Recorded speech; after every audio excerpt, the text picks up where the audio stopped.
Saludos.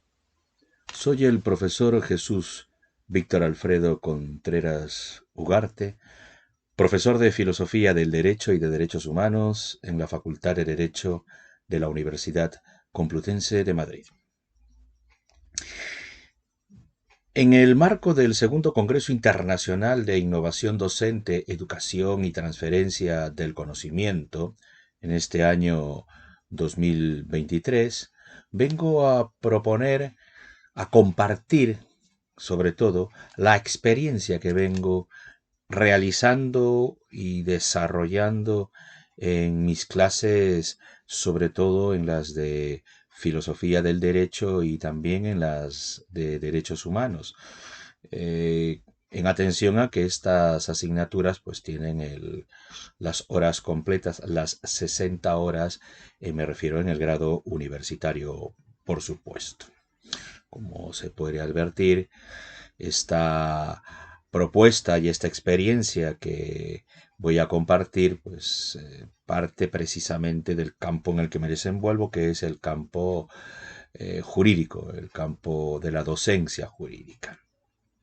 Bien, mi ponencia la he intitulado Aula Jurídica Invertida, el protagonismo en la enseñanza del derecho. Claro, esto tiene mucho que ver con la innovación docente, ¿no? Ya en algún momento me habrán escuchado decir, probablemente, que la innovación docente no encuentra eh, su mayor complemento para la ayuda del desarrollo de la docencia en la idea de la novedad.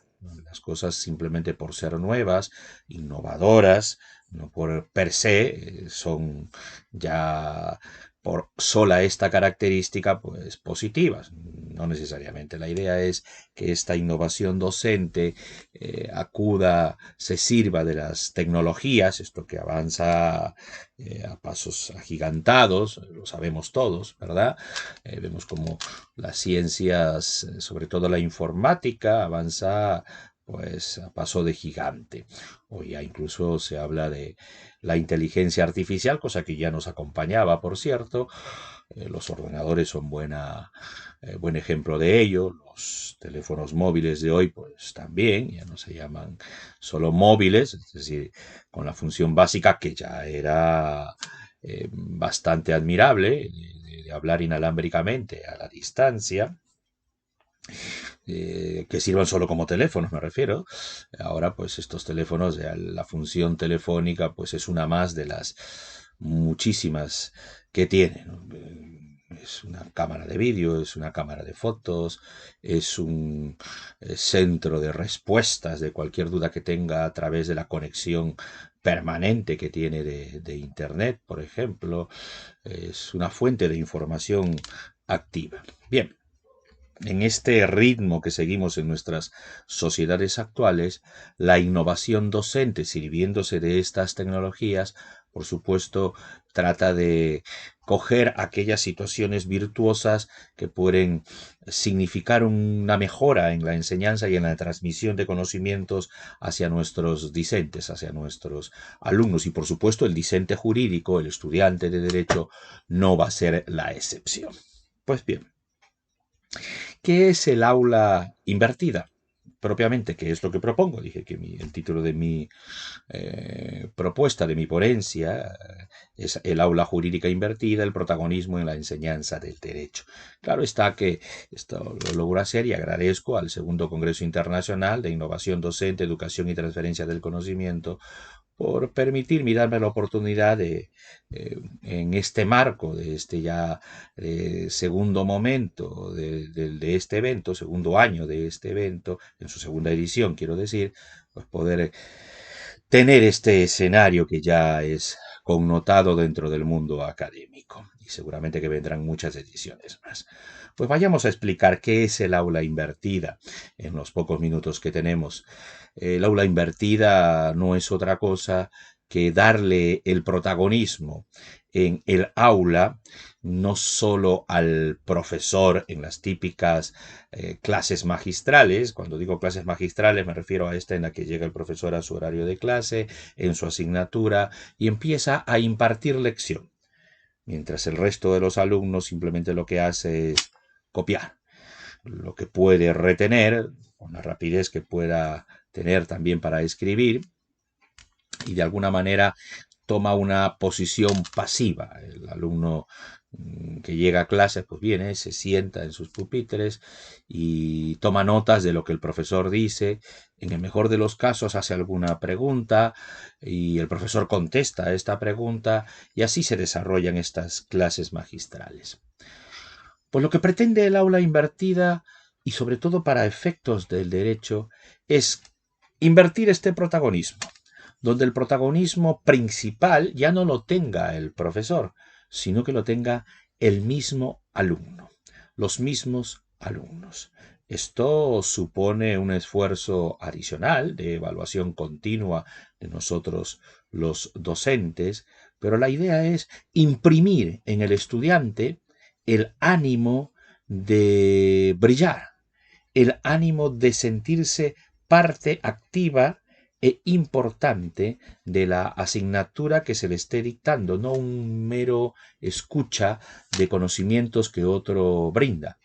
Claro está que esto supone que el discente jurídico, que es al que me refiero específicamente y que es sobre quien tengo la experiencia directa, va a tener la posibilidad de criticar, de reflexionar, de estar de acuerdo o en desacuerdo de lo que el profesor explica, ya sea desde su punto de vista personal, cosa que por supuesto todo profesor tiene, o ya sea desde el punto de vista del autor que el profesor explica.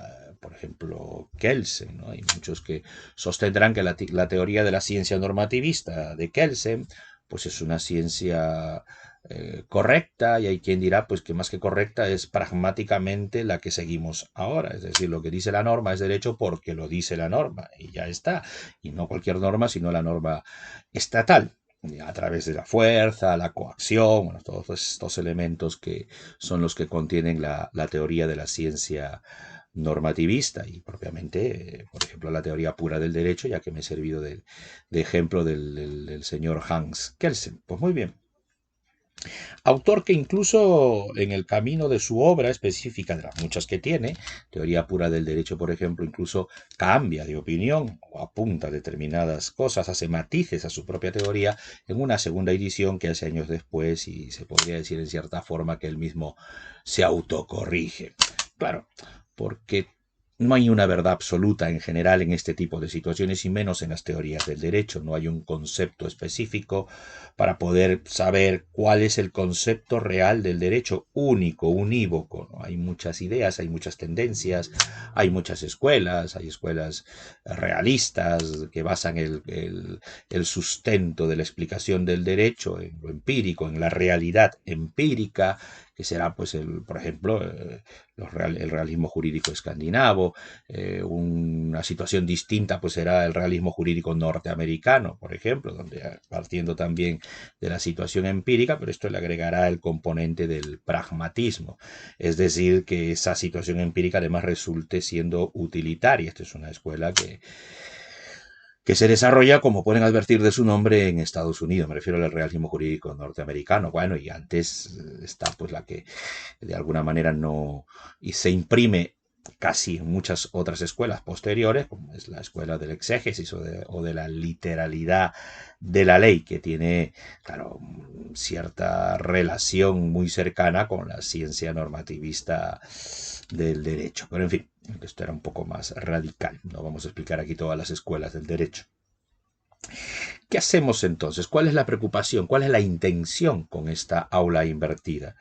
La intención no es otra que imprimir, como digo, en el discente el ánimo de querer salir a la palestra, de salir de ese escondite en el que a veces termina incoándose, o en el que termina casi hundido, como si estuviera absorbido por la oscuridad de su temor de que el profesor le pregunte, y más bien invitarlo a que participe. Esto se hace, en mi caso, a través de un método que he conseguido en el tiempo, que he ido puliendo en el tiempo. Es, en principio, tomándoles unos test semanales para que vayan haciendo virtuales, siempre sirviéndome de la tecnología, poniéndoles vídeos antes de la clase, vídeos donde yo explico la clase o de algún personaje importante que yo crea. Además, pues poniéndole esquemas en lo que tenemos el campus virtual en la Universidad Complutense, en la Facultad de Derecho, esquemas resumidos de los capítulos que van leyendo semana tras semana del manual que seguimos. Cada semana mis alumnos leen 30, 40 hojas. Pico más, pico menos, depende de la dimensión de la escuela filosófica del derecho que estemos siguiendo. Al principio cuesta un poco que se adecúen, porque claro, muchos vienen con... no han forjado todavía el ánimo de la lectura y aun habiéndolo forjado, que es la mayoría, pues siempre está concentrado en la memoria, en la retención de lo que dice el texto para luego contestarlo en un examen, o sea, memorizar. Y eso es algo que, aunque no hay que descartarlo, porque tener buena memoria y memorizar los conceptos es algo importante, por supuesto, y las normas, las leyes también, claro que sí, pero reducir al derecho y al estudio del derecho únicamente a la memorización, este es el error de la educación que se imparte en muchas facultades, pues claro, es reduccionista y deformativo. Deforma la capacidad de crítica y reflexión del buen jurista, del buen profesional, del líder del derecho. Es que los estudiantes adquieran un rol protagónico en las decisiones que toman, en las teorías que leen, en las normas que aprenden, para poder confirmar o no estar de acuerdo o en desacuerdo con lo que dicen estas leyes.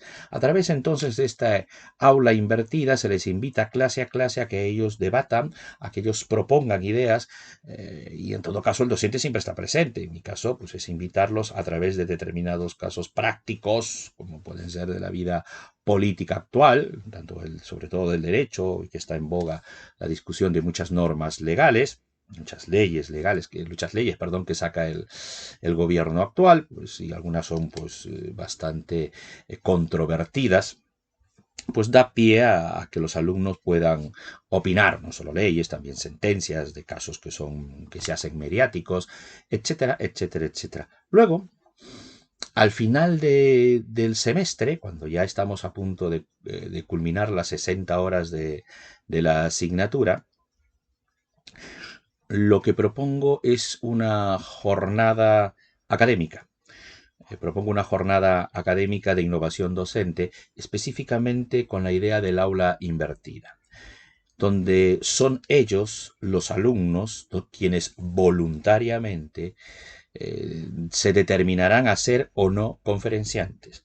En todos los años que he hecho esto, pues siempre tengo voluntarios seguros, al menos 3 o 4, cosa que para una jornada académica de 2 horas y media, que es el tiempo que utilizo, pues es más que suficiente. Con esto ellos realmente tienen el compromiso y el protagonismo. Por supuesto, esto significa, además, tratar de complementar e integrar a las clases algo de retórica, más bien mucho.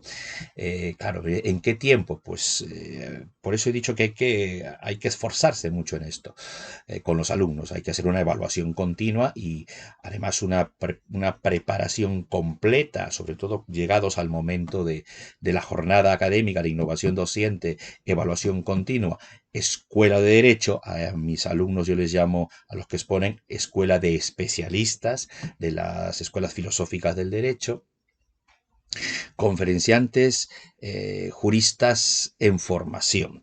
Y, hago carteles, se publicita en la facultad, se pide además un aula mucho más grande, se pide un salón de actos si se quiere, donde además se graba estas exposiciones, esta jornada académica, donde la responsabilidad sobre esta jornada académica recae en ellos.